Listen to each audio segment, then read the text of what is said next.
موضوع پیری و به تأخیر انداختن اون مورد توجه بسیاری از افراد قرار داره.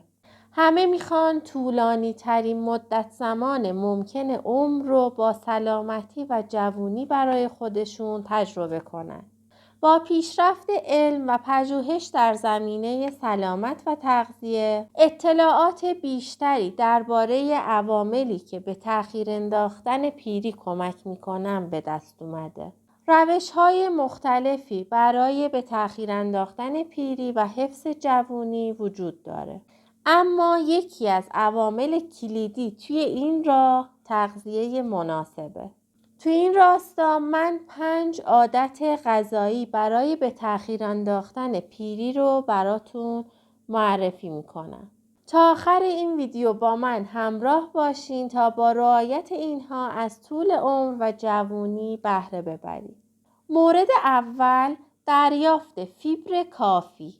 دریافت فیبر کافی در سنین بالا به کاهش خطر بیماری قلبی، دیابت نوع 2، فشار خون بالا و حتی سرطان کمک میکنه.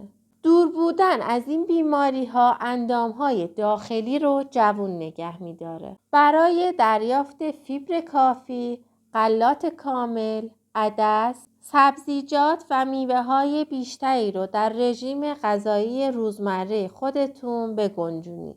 دومین مورد، مصرف زیاد پروتئین. به دلیل کاهش بالقوه توده عضلانی با افزایش سن، نیاز به پروتئین بیشتر میشه. برای دریافت پروتئین کافی در رژیم غذایی خودتون، از منابع پروتئین کمچرب مثل مرغ، تخم مرغ، آجیل و ماست استفاده کنید. البته دقت کنید که مرغ و ماست برای همه زیاد مفید نیست. پس موقع استفاده حتما باید همراه با مصلحشون استفاده بشن. سومین مورد، دریافت چربی‌های سالم. مصرف مکمل‌های امگا 3 به کاهش خطر بیماری‌های عروق کرونر قلب در دوران میانسالی و پیری کمک می‌کنه. همچنین اسیدهای چرب موجود در ماهی، آجیل و برخی روغن‌های گیاهی در کاهش خطر مرگ ناشی از بیماری عروق کرونر و خطر ابتلا به فشار خون نقش بسیار مهمی دارند.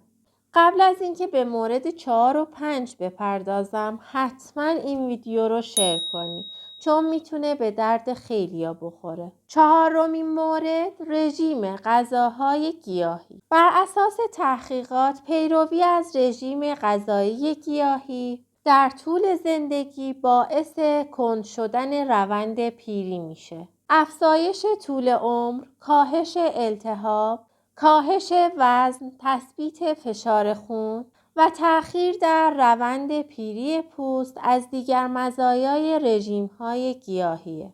علاوه بر این، مصرف غذاهای گیاهی که کمترین حجم چربی اشباع شده و کلسترول رو دارند، به کاهش خطر بروز بیماری‌های قلبی و عروقی مثل افزایش فشار خون، افزایش کلسترول خون و تصلب شرایین کمک می‌کنند. علاوه بر این، به دلیل بالا بودن فیبر مواد غذایی گیاهی میتونه به سلامت قلب و عروق هم کمک کنه. حتی رژیم غذایی گیاهی میتونه به حفظ سلامت روان هم کمک کنه. مورد 5، محدود کردن مصرف قند و شیرینی. مصرف بیش از حد قند و شیرینی میتونه موجب افزایش عوامل پیری مانند التهابات، شکستگی کلاژن و خرابی مولکول‌های آزاد رادیکال بشه. بنابراین محدود کردن قند و شیرینی میتونه به حفظ سلامت و به تأخیر انداختن پیری زودرس کمک کنه. اگر سوالی در مورد این ویدیو دارین حتما تو کامنت ها ازم بپرسین. اگر از این ویدیو خوشتون اومد لطفا منتظر ویدیوی بعدی من باشید.